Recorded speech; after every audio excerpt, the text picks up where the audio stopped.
Hey, what's up, coach? Welcome back to the podcast. Today is episode 229.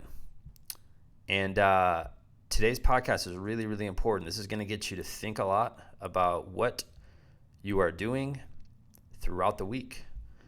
And the title of today's podcast is TV Trends to Pay Attention to. Now, I want you to think right now and press the pause button after I ask you this question so you can think about it and just write it down.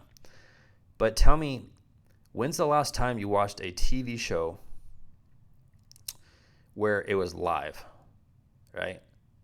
And I can guarantee you, like, probably the only show you may do that with is like Game of Thrones, something like that comes on Sundays. I don't watch that show. I've never seen it.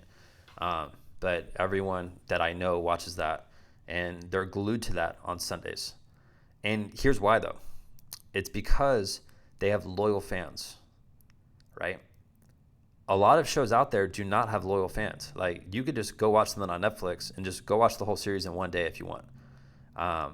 There's a show I watched called Friday Night Tykes. If you've ever watched that, it's so freaking funny.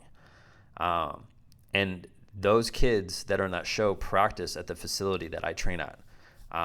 So I see the camera crew out there. I see the kids. I see the coaches. If you don't know what that is, go watch it on Netflix. It's pretty funny. All right, anywho, but if we think about your favorite show, all right, you probably do watch that live. Other shows that you don't care about, probably don't care about it that much to like carve out time to go watch it. Here's how this relates to you, right? You have this thing that you have possession of. I'm assuming if you have access to my podcast, you have a computer or a cell phone. All right, it sounded like I'm an 80-year-old man. Cell phone. All right, you have a cell phone or a computer. So if you have one of those two devices, then you are in business to have your own TV station. And here's what I mean. If you decide to sack up and start going live on a set day, set time throughout the week, you're going to build your own loyal fan base on Facebook or Instagram. And here's what's going to happen though. 99% of coaches that listen to this are like, well, I'm only going to get like 6 views. Or they'll be like, well, what am I going to talk about?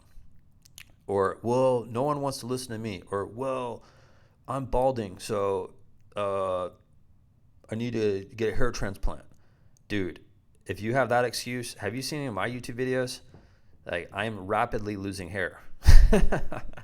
I need just to shave it. I just need to shave my head. All right? So if you have these limiting beliefs, probably not going to do it. And if you have these limiting beliefs, you should go back and listen to Mondays and Tuesdays episode. All right? So the last 2 episodes, go listen to those. Those will help you. All right? But if you start to just sack up and be like, all right, I'm gonna do this. I'm gonna commit to this. Then what you can do is over a 3-month period of time, you get way more confidence because you're like, oh, I can do this live thing. I can talk about a topic that's relevant to kids. So I can show parents I am the authority on this subject. I am the authority in the sport in my town. Right? Here's why I want you to do it. There's no other coaches that are willing to sack up and do what I'm talking about in your city. And if they are, then you need to do this better than them, right? You need to do this better than they do. But you have the ability every single day. If you carve out 5 to 7 minutes every day to listen to me talk, you have 5 to 7 minutes to record yourself talking or doing a video so you can get that content in front of parents. And dude, I do this every day, right? I do this Monday through Friday. So if you're saying, well, I don't have time, dude, I'm one of the busiest people you ever meet. I have time to do this. I carve out time to do this. So I know you have time to do this. I don't care how busy you are. Everybody has time, right? But what happens is over a long period of time, like if you just do this like 2 times and you're like, whoa, I only had 19 views. It's not going to work. You need to look at it as a long-term approach. This is a marathon. I had a podcast. I'm sure if you just go search marathon, on our podcast, you'll find it. But like everything you do is a marathon. It's not going to be a sprint. And what will happen, like I said, you'll build this loyal fan base. They're going to tune in and start watching you. They're going to tune in and start engaging with you. You don't have to be the most charismatic person. You don't have to be the best looking dude or best looking girl out there to do this. You just need to sack up and do it, right? And you'll thank me later. I promise you. So go out there, build your own TV network from your phone or your computer. Be consistent, all right? Be consistent. That's the key here, all right? That's it for today's podcast, all right? I'll see you on the next one tomorrow morning at 8 o'clock Central. All right, see ya.